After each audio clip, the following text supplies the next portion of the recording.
আমার নাম উর্মিলা। ১৯ বছর বয়সেই জীবন আমার সামনে এক কঠিন পরীক্ষা নিয়ে আসে। বিয়ের মাত্র ৪ মাসের মাথায় আমার স্বামী অকালে পরপারে পাড়ি জমান। সেই থেকে এই বিশাল শ্বশুরবাড়িতে আমি একা। বাবা মা আমাকে নিতে এসেছিলেন, কিন্তু আমি যাইনি। আমাদের বাড়ির অবস্থা খুব একটা সচ্ছল নয়। বাবা অনেক কষ্টে আমার বিয়ে দিয়েছিলেন এই ধনী পরিবারে। আমি তাদের ঘাড়ে বোঝা হয়ে ফিরতে চাইনি। আমার মনে একটা ক্ষীণ আশা ছিল, হয়তো এই পরিবার আমাকে ফেলবে না। আমার শাশুড়ি মা এই বাড়ির সর্বেসর্বা। তার ২ ছেলে ও ১ মেয়ের মধ্যে আমার স্বামী ছিলেন বড়। তার কথাই এ বাড়ির আইন। আমি চেয়েছিলাম তার মনে জায়গা করে নিতে, শুধু টিকে থাকার জন্য নয়, বরং এই বাড়িটাকে আবার নিজের করে পাওয়ার আশায়। স্বামীর মৃত্যুর পর থেকে আমি বাড়ির সমস্ত কাজ নিজের কাঁধে তুলে নিয়েছি। ভোরবেলা ঘুম থেকে উঠে গভীর রাত পর্যন্ত বাড়ির প্রত্যেকটা সদস্যের খেয়াল রাখা আমার নিত্যদিনের রুটিন হয়ে দাঁড়িয়েছিল। বিশেষ করে শাশুড়ি মায়ের সেবায় আমি কোনো ত্রুটি রাখিনি। তিনি কখন কি খাবেন, কখন বিশ্রাম নেবেন, আমি প্রতিদিন রাতে তার ওষুধ খাওয়া থেকে শুরু করে প্রয়োজনীয় যত্ন নিতাম। আমার একমাত্র লক্ষ্য ছিল তার মন জয় করা। তিনি মাঝে মাঝে আমার মাথায় হাত রেখে আশীর্বাদ করতেন, বলতেন, আমার নিজের মেয়েও তো আমার এত সেবা করে না, তুই আমার মেয়ের চেয়েও বেশি। তার এই কথাগুলো আমার মনে আশার প্রদীপ জ্বালিয়ে রাখত। আমার একজন বিবাহিতা ননদ আছেন, খুব ধনী পরিবারে তার বিয়ে হয়েছে, তাই সে খুব কমই বাপের বাড়িতে আসত। কিন্তু যখনই আসত, আমি তার পছন্দের সব রান্না করতাম, তার ছেলে মেয়েদের করতাম। এতে আমার শাশুড়ি আরও বেশি খুশি হতেন। তিনি প্রায়ই বলতেন, ভগবানের কাছে প্রার্থনা করি আমার ছোট ছেলের জন্যেও যেন তোমার মতোই একজন লক্ষ্মী বউ পাই। এই কথা শুনে আমার বুকের ভেতরটা ধক করে উঠত। আমি ভাবতাম, হয়তো তিনি আমাকেই তার ছোট ছেলের বউ হিসেবে ভাবছেন। আমার দেওর আবির আমার স্বামীর চেয়ে ২ বছরের ছোট। সে তখন আমেরিকায় ডাক্তারি পড়ছে। বাড়ির সবকিছু আমার শাশুড়ির নির্দেশেই চলত। তার অনুমতি ছাড়া গাছের একটা পাতাও নড়ত না। তিনি যেমন স্নেহশীলা, তেমনি তার রাগও ছিল প্রচণ্ড। বাড়ির কেউ যদি তার অপছন্দের কাজ করত, তবে তার আর রক্ষা ছিল না। তাই সবাই তাকে সমীহ করে চলত। আমিও তার প্রতিটি কথা অক্ষরে অক্ষরে পালন করতাম। আমার বিশ্বাস ছিল, আমার সেবা ও ভক্তি দিয়ে আমি তার মন জয় করতে পারব, এবং তিনি আমাকেই আবার এই বাড়ির বধূ হিসেবে স্বীকার করবেন। আমি আশা করতাম শাশুড়িমা আমাকে আবার এই পরিবারের একজন হিসেবে গ্রহণ করবেন। আমার ছোটবেলাটা অনেক অভাবের মধ্যে কেটেছে। এই বাড়িতে এসে আমি প্রথম বুঝেছি জীবনের স্বাচ্ছন্দ্য কী জিনিস। দামি শাড়ি, গয়না, ভালো খাওয়া দাওয়া, এসবের সাথে আমার আগে পরিচয় ছিল না। আমি এই বিলাসিতা হারাতে চাইনি। গরিবের কষ্ট আমি খুব কাছ থেকে দেখেছি, তাই আমার মনের গভীরে একটা ভয় কাজ করত, যদি আমাকে আবার সেই পুরনো জীবনে ফিরে যেতে হয়। এই ভয়টাই আমাকে প্রতিদিন আরও বেশি করে শাশুড়ির সেবা করতে উৎসাহিত করত। আমি জানতাম এই বাড়িতে আমার ভবিষ্যৎ নির্ভর করছে একমাত্র তার সিদ্ধান্তের উপর। কিন্তু আমার এই স্বপ্নের পথে যে এত বড় বাধা আসতে পারে তা আমি কল্পনাও করতে পারিনি। আমার দেওর আবিরের দেশে ফেরার আর মাত্র ৩ মাস বাকি ছিল। আমি মনে মনে প্রস্তুতি নিচ্ছিলাম আমার নতুন জীবনের। আমার ধারণা ছিল শাশুড়িমাও হয়তো মনে মনে এমনটাই চাইছেন। আমার কাজে কর্মে তিনি এতটাই সন্তুষ্ট ছিলেন যে আমার মনে কোনো সন্দেহই ছিল না। তিনি প্রায়ই আবিরের সাথে ফোনে কথা বলতেন আর আমার কথা বলতেন। আমি আড়াল থেকে শুনতাম তিনি বলছেন, তোর বৌদি একা হাতে পুরো সংসারটা সামলে রেখেছে। আমার স্বামী ছোটবেলা থেকেই কিছুটা অসুস্থ ছিলেন, তার শরীরটা বরাবরই দুর্বল ছিল। হয়তো এ কারণেই আমার মতো এক সাধারণ গরিব ঘরের মেয়ের সাথে এত বড় বাড়িতে তার বিয়ে হয়েছিল। কিন্তু বিয়ের পর আমি তার অসুস্থতার কথা ভুলেই গিয়েছিলাম। আমরা একসাথে খুব অল্প সময়ই কাটাতে পেরেছি। তার অকাল মৃত্যু আমার সব স্বপ্নকে ভেঙে চুরমার করে দিয়েছিল। আমি বিধবা হয়েছিলাম ঠিকই, কিন্তু আমার আশা বেজেছিল। আমি ভেবেছিলাম আবিরের মাধ্যমে আমি আবার এই সংসারে আমার জায়গা ফিরে পাব। কিন্তু ভাগ্য আমার জন্য অন্য কিছুই লিখে রেখেছিল। একদিন শাশুড়িমা আমাকে বললেন, উর্মিলা, আমি আমার আবিরের জন্য মেয়ে দেখতে শুরু করেছি, তুমিও আমাকে সাহায্য করো কেমন? তার এই একটা কথা আমার পায়ের তলা মাটি সরিয়ে দিয়েছিল। আমি স্তব্ধ হয়ে তার মুখের দিকে তাকিয়েছিলাম। আমার সব সেবা, সব আশা ভরসা যেন এক মুহূর্তে ধুলোয় মিশে গেল। আমি বুঝতে পারছিলাম না কেন তিনি এমন সিদ্ধান্ত নিলেন। আমার সেবায় কি কোনো ত্রুটি ছিল, নাকি তিনি কখনোই আমাকে তার ছোট ছেলের বউ হিসেবে ভাবেননি? আমার মাথায় হাজারো প্রশ্ন ঘুরপাক খাচ্ছিল। শাশুড়ি মায়ের কথাগুলো আমার কানে বিষের মতো বিঁধছিল। আমি তার ঘর থেকে বেরিয়ে নিজের ঘরে এসে কান্নায় ভেঙে পড়লাম। আমার এতদিনের সব পরিশ্রম, সব আশা এক নিমিষে চুরমার হয়ে গেল। আমি আয়নার সামনে দাঁড়িয়ে নিজের বের দিকে তাকালাম। এই ১৯ বছর বয়সে আমার কপালে বিধবার তকমা। আমি ভেবেছিলাম এই বাড়িটাই আমার আশ্রয়, আমার ভবিষ্যৎ। কিন্তু এখন মনে হচ্ছে আমি এখানে একজন আশ্রিতা ছাড়া আর কিছুই নই। আমার নিজের বলতে এখানে কিছুই নেই। শাশুড়ি মা যাকে এত স্নেহ করতেন, মেয়ের মতো ভালোবাসতেন, তিনিই আজ আমার স্বপ্নকে ভেঙে দিলেন। পরের কয়েকটা দিন আমার জন্য খুব কঠিন ছিল। আমি আগের মতোই বাড়ির সব কাজ করতাম, শাশুড়ি মায়ের সেবা করতাম, কিন্তু আমার মনটা মরে গিয়েছিল। আমার হাসি মিলিয়ে গিয়েছিল, কথা বলা কমে গিয়েছিল। শাশুড়ি মা হয়তো আমার পরিবর্তনটা লক্ষ্য করেছিলেন। তিনি একদিন আমাকে ডেকে জিজ্ঞেস করলেন, "কি হয়েছে রে উর্মিলা, তোর শরীর ভালো তো? আজকাল তোকে এমন চুপচাপ দেখি।" আমি তার প্রশ্নের কোনো উত্তর দিতে পারিনি, শুধু মাথা নিচু করেছিলাম, আর আমার চোখ দিয়ে জল গড়িয়ে পড়ছিল। তিনি আমার মাথায় হাত রেখে বললেন, "মন খারাপ করিস না মা, আমি যা করব তোর ভালোর জন্যই করব।" আমি তার কথার অর্থ বুঝতে পারছিলাম না। তিনি আমার কোন ভালোর কথা বলছেন? আমাকে এই বাড়ি থেকে বিদায় করে দেওয়ার মধ্যে আমার কি ভালো থাকতে পারে? আমি ঠিক করলাম আমি হাল ছাড়ব না। আমি দ্বিগুণ উৎসাহে বাড়ির কাজে মন দিলাম। আমি শাশুড়ি মায়ের আরও বেশি করে যত্ন নিতে শুরু করলাম। আমি তাকে বোঝাতে চেয়েছিলাম যে আমার চেয়ে ভালো বউ আবিরের জন্য আর কেউ হতে পারে না। আমি মনে মনে ভাবতাম, হয়তো তিনি আবিরের জন্য পাত্রী খুঁজছেন ঠিকই, কিন্তু শেষ পর্যন্ত কাউকেই তার পছন্দ হবে না এবং তিনি আমাকেই বেছে নেবেন। একদিন সকালে শাশুড়িমা আমাকে বললেন, "উর্মিলা, তৈরি হয়ে নে, আমরা একজন তান্ত্রিক বাবার আশ্রমে যাব।" আমি অবাক হলাম। শাশুড়িমা খুব ধার্মিক ছিলেন, পূজা অর্চনা করতেন, কিন্তু তান্ত্রিক বাবার কাছে যাওয়ার কথা তার মুখে আগে কখনো শুনিনি। আমি কোনো প্রশ্ন না করে তার সাথে যাওয়ার জন্য তৈরি হলাম। শহরের বাইরে একটা নিরিবিলি জায়গায় সেই আশ্রম। আমরা সেখানে পৌঁছানোর পর দেখলাম অনেক মানুষ সেখানে সাহায্যের জন্য ভিড় করেছে। শাশুড়িমা আমাকে নিয়ে সোজা বাবার ঘরের দিকে এগিয়ে গেলেন। আমরা যখন আশ্রমের উঠোন দিয়ে যাচ্ছিলাম, তখন ভিখারিদের সারিতে বসে থাকা একটি অন্ধ মেয়ের দিকে আমার শাশুড়ির চোখ পড়ল। মেয়েটির বয়স আমারই মতো হবে, পরনে ছেঁড়া কাপড়, চুলগুলো জট পাকানো। শাশুড়িমা হঠাৎ করে দাঁড়িয়ে পড়লেন। তিনি মেয়েটির দিকে এমনভাবে তাকিয়েছিলেন যেন তাকে অনেক দিন ধরে চেনেন। আমি কিছু বুঝে ওঠার আগেই তিনি মেয়েটির কাছে গিয়ে তার পাশে বসে পড়লেন। চোখে মুখে ছিল এক অদ্ভুত অনুশোচনা আর মমতার ছাপ। শাশুড়ি মা খুব নরম গলায় মেয়েটিকে জিজ্ঞেস করলেন, "মা, তুমি এখানে কেন? তোমার এই অবস্থা কিভাবে হলো?" মেয়েটি প্রথমে কোনো উত্তর দিল না, তার মুখটা কঠিন হয়েছিল। শাশুড়ি মা আবার বললেন, "আমার সাথে চলো মা, আমার বাড়িতে চলো।" তার গলার স্বর কান্নায় ভেজে আসছিল।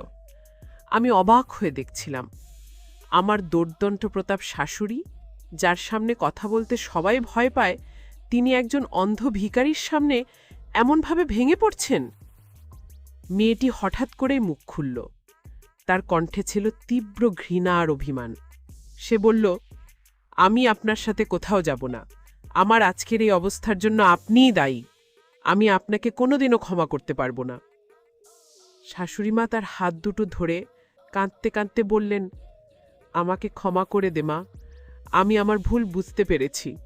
তুমি যা চাইবে তাই হবে, শুধু একবার আমার সাথে চলো।" আমি কিছুই বুঝতে পারছিলাম না। এই মেয়েটি কে, আর আমার শাশুড়ি তার কাছে কেন এভাবে ক্ষমা চাইছেন?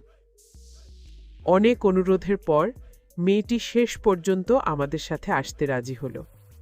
শাশুড়িমা তাকে দিয়ে গাড়িতে তুললেন। সারা রাস্তা তিনি মেয়েটির সাথে কথা বলতে বলতে আসলেন। আমি পেছনের সিটে বসে ভাবতে লাগলাম, এই বাড়িতে এবার কি হতে চলেছে? আমার মনের ভেতর এক অজানা ভয় দানা বাঁধতে শুরু করল। আমি বুঝতে পারছিলাম, আমার জীবনের ঝড় এখনো শেষ হয়নি, বরং নতুন করে শুরু হতে চলেছে। আমরা সে অন্ধ মেয়েটিকে নিয়ে বাড়িতে ফিরে এলাম। বাড়ির সবাই অবাক হয়ে গেল। শাশুড়িমা কারো কোনো প্রশ্নের উত্তর না দিয়ে সরাসরি মেয়েটিকে একটা গেস্ট রুমে নিয়ে গেলেন। তিনি আমাকে ডেকে বললেন, উর্মিলা, আজ থেকে এই মেয়ের সব দায়িত্ব তোর, ওর যেন কোনো অসুবিধে না হয়। আমি যন্ত্রের মতো মাথা নাড়লাম। আমার বুকের ভেতরটা জমে যাচ্ছিল।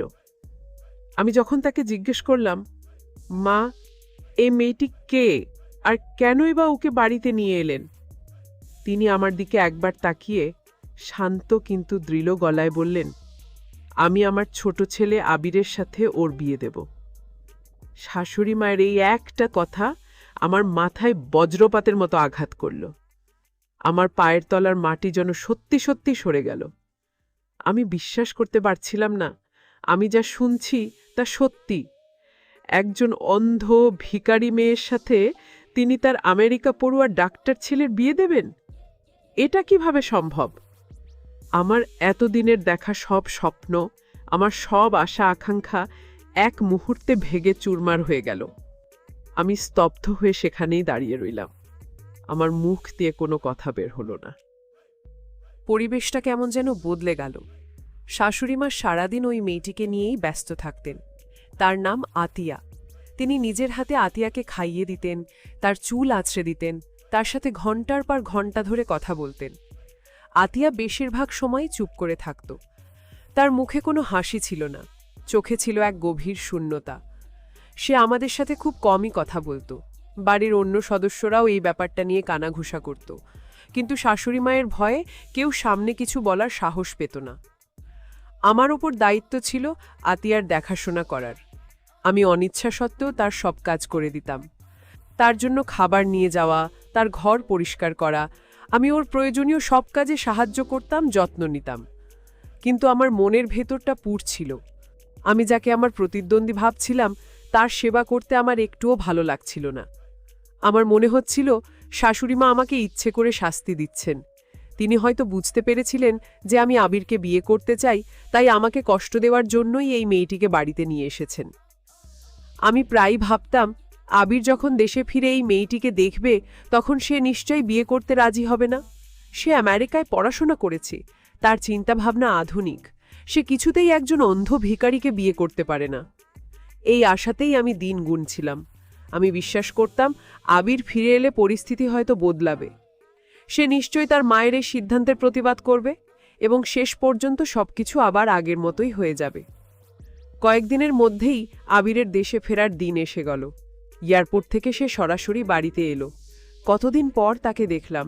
সে আগের চেয়েও অনেক বেশি হ্যান্ডসাম আর স্মার্ট হয়েছে। তাকে দেখে আমার বুকের ভেতরটা কেঁপে উঠল। বাড়ির সবাই খুব খুশি ছিল, কিন্তু আমার মনের ভেতরটা অজানা আশঙ্কায় কাঁপছিল। আমি অপেক্ষা করছিলাম কখন শাশুড়িমা বিয়ের কথাটা পারবেন আর আবিরের প্রতিক্রিয়া কি হবে। সেদিন রাতেই খাওয়ার টেবিলে শাশুড়িমা কথাটা পারলেন। তিনি আবিরকে বললেন, বাবা, আমি তোর জন্য একটা মেয়ে পছন্দ করেছি। আমি চাই তুই এবার বিয়ে করে সংসারী হ। আবির তার মায়ের দিকে তাকিয়ে হাসল। তারপর যা বলল তার শোনার জন্য আমি একেবারেই প্রস্তুত ছিলাম না। সে শান্ত গলায় বলল, মা, তুমি আমার জন্য যা সিদ্ধান্ত নেবে তাতেই আমার সম্মতি আছে। তোমার পছন্দের উপর আমার পূর্ণ বিশ্বাস আছে। আমি অবাক হয়ে আবিরের মুখের দিকে তাকালাম। সে কি জানে না যে তার মা কার সাথে তার বিয়ে ঠিক করেছেন? মায়ের মুখটা উজ্জ্বল হয়ে উঠল। তিনি সঙ্গে সঙ্গে বিয়ের প্রস্তুতি নেওয়ার জন্য সবাইকে নির্দেশ দিলেন। আমি হতাশ হয়ে নিজের ঘরে ফিরে এলাম। আমার শেষ আশাটুকুও নিভে গেল। আমি বুঝতে পারছিলাম না আবির কিভাবে কিছু না জেনেই বিয়েতে রাজি হয়ে গেল, নাকি শাশুড়িমা তাকে ফোনে আগেই সব কিছু বলে দিয়েছেন। আমার মনে হচ্ছিল এই বাড়ির সবাই মিলে আমার বিরুদ্ধে কোনো ষড়যন্ত্র করছে। আমি একা, অসহায়, আমার পাশে দাঁড়ানোর মতো কেউ ছিল না। আবিরের সম্মতির পর বাড়িতে পুরো দমে বিয়ের প্রস্তুতি শুরু হয়ে গেল। আমার বুকের ওপর যেন একটা ভারী পাথর চেপে বসেছিল। যে স্বপ্ন আমি এতদিন ধরে দেখে এসেছি তা আমার চোখের সামনে অন্য কারো হতে দেখছি। এটা সহ্য করা আমার জন্য খুব কঠিন ছিল। আমি ঠিক করলাম আমাকে কিছু একটা করতে হবে। আমি আবিরকে সব সত্যি কথা জানিয়ে দেব। আমি তাকে বলবো যে তার মা যে মেয়েটিকে তার জন্য পছন্দ করেছেন সে একজন অন্ধ ভিখারি। আমার বিশ্বাস ছিল সত্যিটা জানার পর আবির নিজেই এই বিয়ে ভেঙে দেবে। আমি সুযোগ খুঁজতে লাগলাম আবিরের সাথে একা কথা বলার, কিন্তু শাশুড়ি মা যেন সারাক্ষণ ছায়ার মতো আমাদের চারপাশে ঘুরছিলেন। তিনি আবিরকে এক মুহূর্তের জন্যও একা ছাড়ছিলেন না। কয়েকদিন পর আমি একটা সুযোগ পেলাম। সেদিন বিকেলে শাশুড়িমা মন্দিরে গিয়েছিলেন আর আবির বাগানে একাই বসেছিল। আমি এক কাপ কফি নিয়ে তার পাশে গিয়ে বসলাম। কিছুক্ষণ ইতস্তত করে আমি ফাইনালি বললাম, আবির, তোমার সাথে আমার কিছু জরুরি কথা ছিল। আবির আমার দিকে তাকিয়ে বলল, বলো বৌদি, কি বলবে? তার চোখে মুখে কোনো উদ্বেগ ছিল না, বরং একটা শান্ত ভাব ছিল। আমি সাহস সঞ্চয় করে বললাম, আবির, তুমি কি জানো মা কার সাথে তোমার বিয়ে ঠিক করেছেন?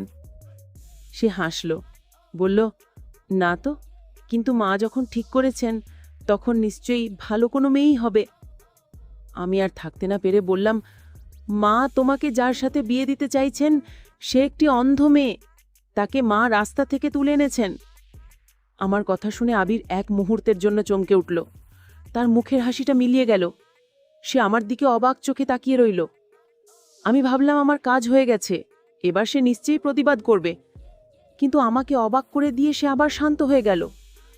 সে আমার দিকে তাকিয়ে একটা অদ্ভুত হাসি দিয়ে বলল, বৌদি, তুমি কোনো চিন্তা করো না, মায়ের ওপর আমার পূর্ণ বিশ্বাস আছে। তিনি আমার জন্য যা করছেন তা নিশ্চয়ই ভেবেচিন্তেই করছেন, তিনি কখনো আমার খারাপ চাইবেন না। আবিরের এই উত্তরে আমি পুরোপুরি হতাশ হয়ে গেলাম। আমার শেষ চেষ্টাও ব্যর্থ হলো। আমি বুঝতে পারছিলাম না মায়ের প্রতি তার এই অন্ধবিশ্বাস কোথা থেকে আসে। সে কিভাবে কোনো প্রশ্ন না করে সবকিছু মেনে নিচ্ছে। আমি মাথা নিচু করে সেখান থেকে উঠে এলাম। আমার আর কিছুই করার ছিল না। আমি শুধু অপেক্ষা করতে লাগলাম সেই দিনটার জন্য, যেদিন আবির নিজের চোখে দেখবে সে কাকে বিয়ে করতে চলেছে। আমি নিশ্চিত ছিলাম বিয়ের আসরে মেয়েটিকে দেখে সে নিশ্চয়ই বেঁকে বসবে। বিয়ের দিন এসে গেল। পুরো বাড়ি আলো দিয়ে সাজানো হয়েছে, লোকে লোকারণ্য, কিন্তু আমার মনটা অন্ধকারে ডুবেছিল। আমি দেখছিলাম আতিয়াকে নতুন বউয়ের সাজে সাজানো হচ্ছে। দামি শাড়ি গয়নায় তাকে রাজকন্যার মতো লাগছিল, কিন্তু তার চোখ দুটো বন্ধ, মুখে কোনো আনন্দের চিহ্ন নেই। তাকে দেখে আমার মায়া হচ্ছিল, কিন্তু পরক্ষণেই আমার নিজের ভবিষ্যতের কথা ভেবে মনটা আবার কঠিন হয়ে যাচ্ছিল। আমি শুধু অপেক্ষা করছিলাম নাটকীয় মুহূর্তটার জন্য। বিয়ের মণ্ডপে আদির বরের সাজে বসেছিল। যখন আতিয়াকে সেখানে আনা হলো, সবাই তার দিকে তাকিয়ে রইল। আমি আবিরের মুখের দিকে তাকিয়েছিলাম। আমি দেখতে চেয়েছিলাম তার প্রতিক্রিয়া। আতিয়াকে দেখে আবিরের মুখে কোনো বিস্ময় বা বিরক্তির ছাপ ফুটে উঠল না, বরং তার চোখ দুটো আনন্দে চিকচিক করে উঠল।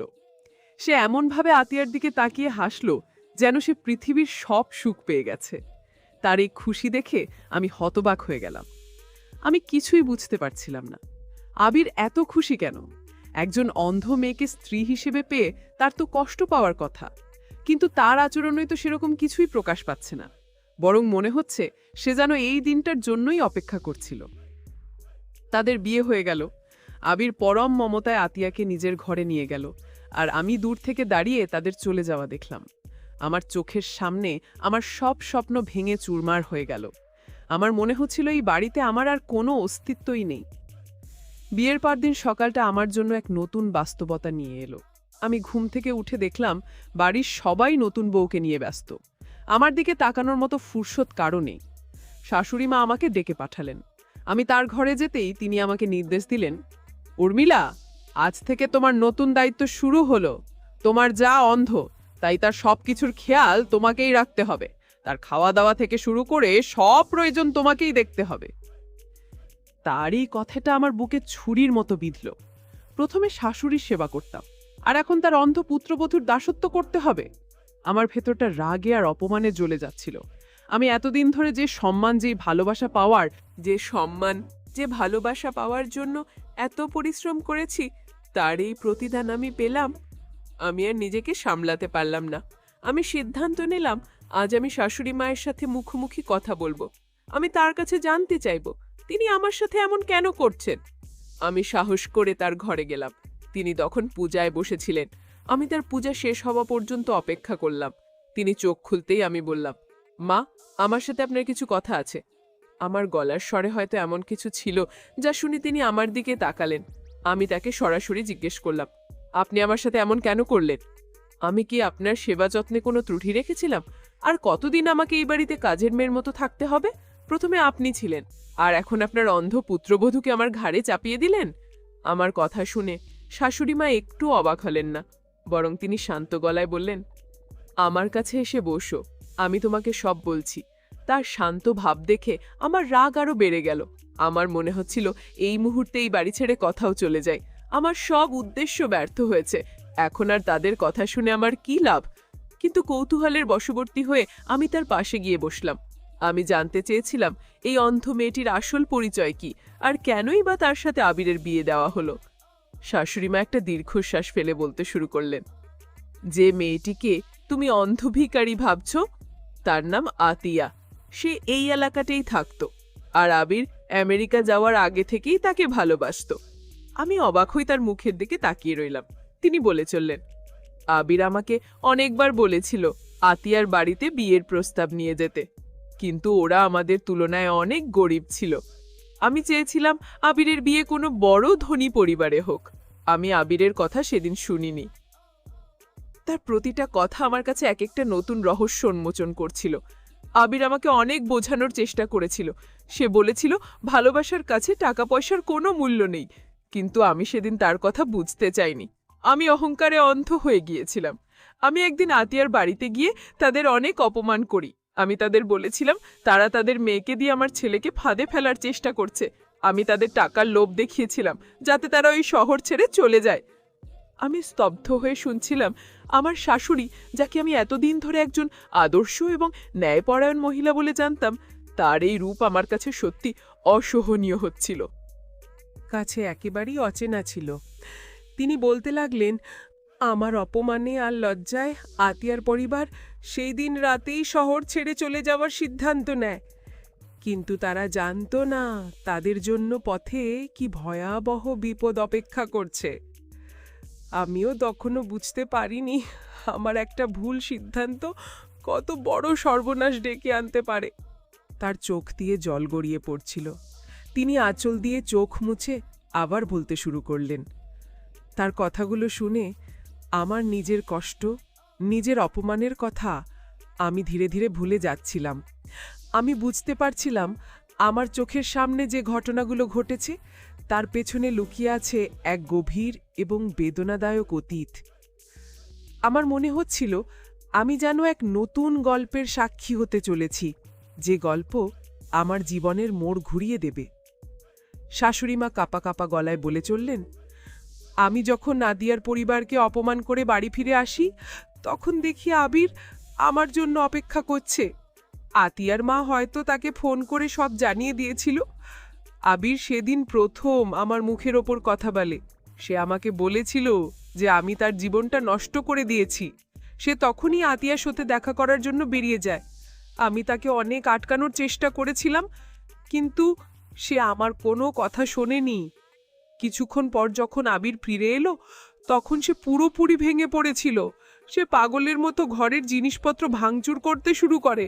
আমি ওর এরকম রূপ আগে কখনো দেখিনি। সে দরজা বন্ধ করে নিজেকে ঘরের মধ্যে আটকে রাখে। সারাদিন কিছু খায় না, কারো সাথে কথাও বলে না। আমি বুঝতে পারছিলাম না আমি কি করব। আমার ছেলে আমার চোখের সামনে শেষ হয়ে যাচ্ছিল, আর আমি কিছুই করতে পারছিলাম না। তিনি একটা দীর্ঘশ্বাস ফেলে বললেন, আমি ভেবেছিলাম আতিয়ার পরিবার শহর ছেড়ে চলে গেলে হয়তো আবির ধীরে ধীরে তাকে ভুলে যাবে, কিন্তু আমার ধারণা ভুল ছিল। আবিরের অবস্থা দিনের পর দিন আরও খারাপ হতে লাগলো। সে খাওয়া দাওয়া প্রায় ছেড়েই দিয়েছিল। একদিন সে অজ্ঞান হয়ে পড়ে। অজ্ঞান অবস্থাতেও সে শুধু আতিয়ার নাম ধরে ডাকছিল।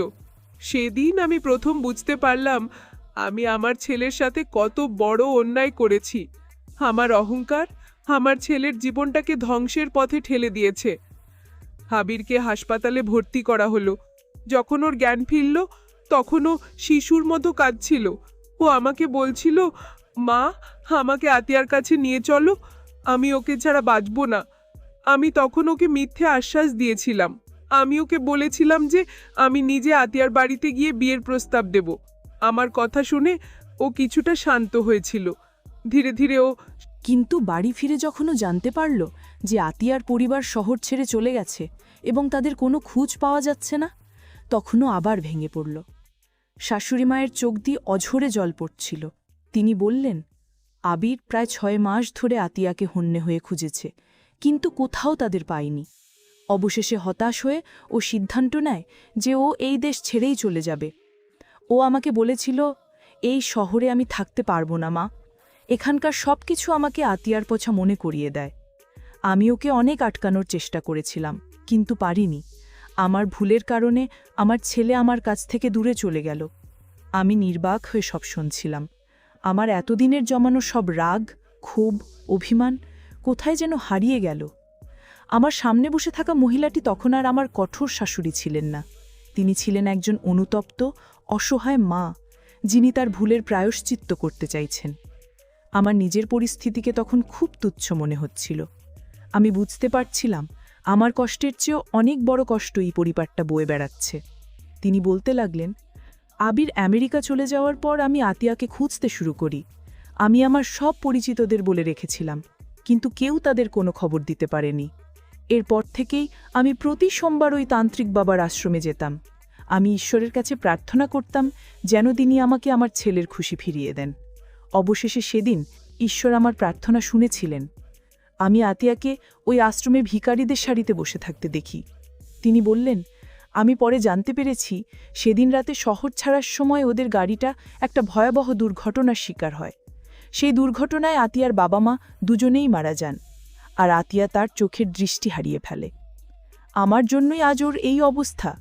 আমি যদি সেদিন ওদের অপমান না করতাম, তাহলে আজ ওরা সবাই বেঁচে থাকত, আর আতিয়াও অন্ধ হতো না। তাই আমি সিদ্ধান্ত নিয়েছি আমি আমার ভুলের প্রায়শ্চিত্ত করব।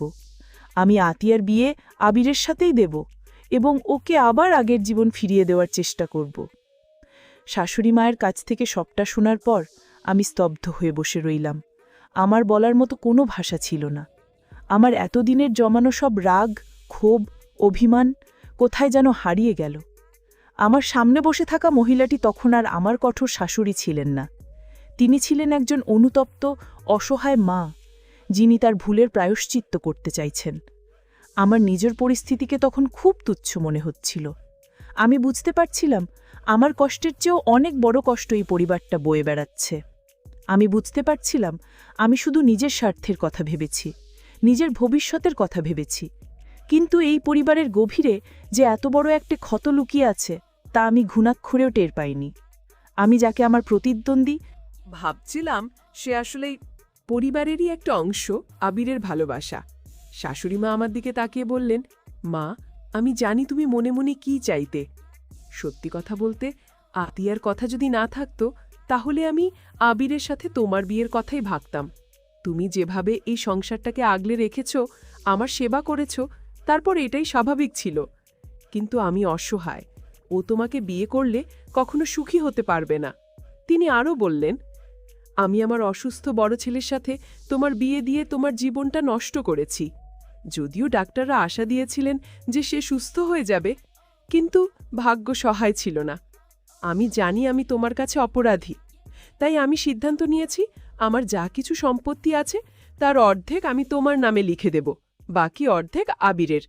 এরপর তুমি যদি নিজের জীবন নিয়ে কোনো নতুন সিদ্ধান্ত নিতে চাও, বিয়ে করতে চাও, আমি তোমাকে বাধা দেব না।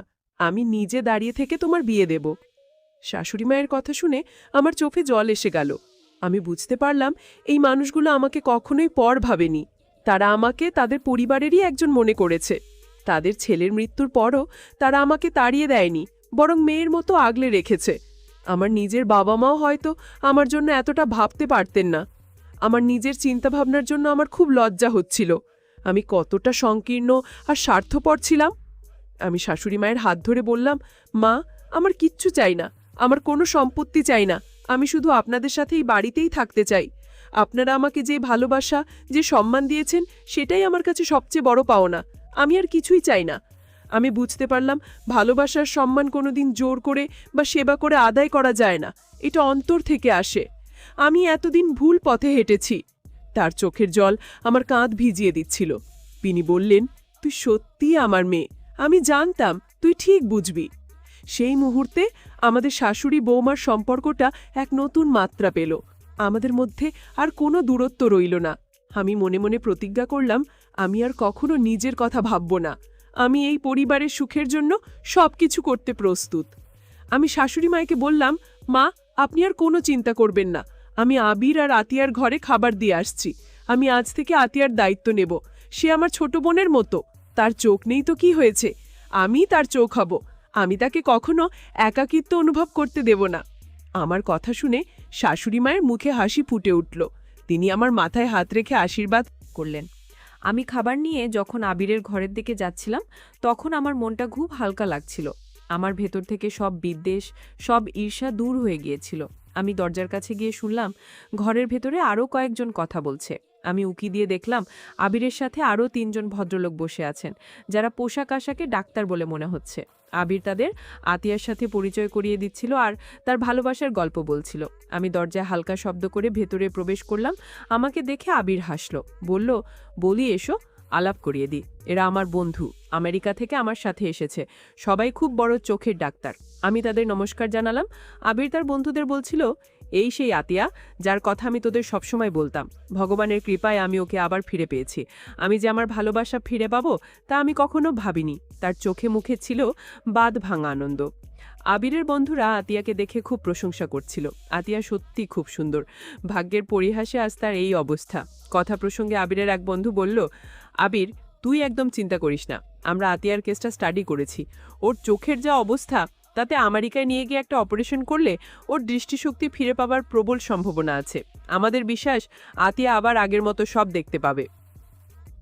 এই কথাটা শোনার সাথে সাথে ঘরের মধ্যে যেন আনন্দের বন্যা বয়ে গেল। আবির উত্তেজনায় প্রায় লাফিয়ে উঠল। সত্যি বলছিস? আতিয়া আবার দেখতে পাবে? আতিয়াও এই কথা শুনে অবিশ্বাসের দৃষ্টিতে তাকিয়ে রইল। তার বন্ধ চোখে তখন জলের ধারা। আমি খুশিতে প্রায় কেঁদে ফেলেছিলাম। আমি দৌড়ে গিয়ে শাশুড়িমাকে খবরটা দিলাম। তিনি শুনেই ছুটে এলেন এবং আনন্দে আত্মহারা হয়ে গেলেন। আমাদের পুরো পরিবারে যেন এক নতুন ভোরের সূচনা হলো। এরপর খুব দ্রুত সবকিছু এগোতে লাগলো। আবির আর আতিয়া আমেরিকা যাওয়ার জন্য প্রস্তুতি নিতে শুরু করলো।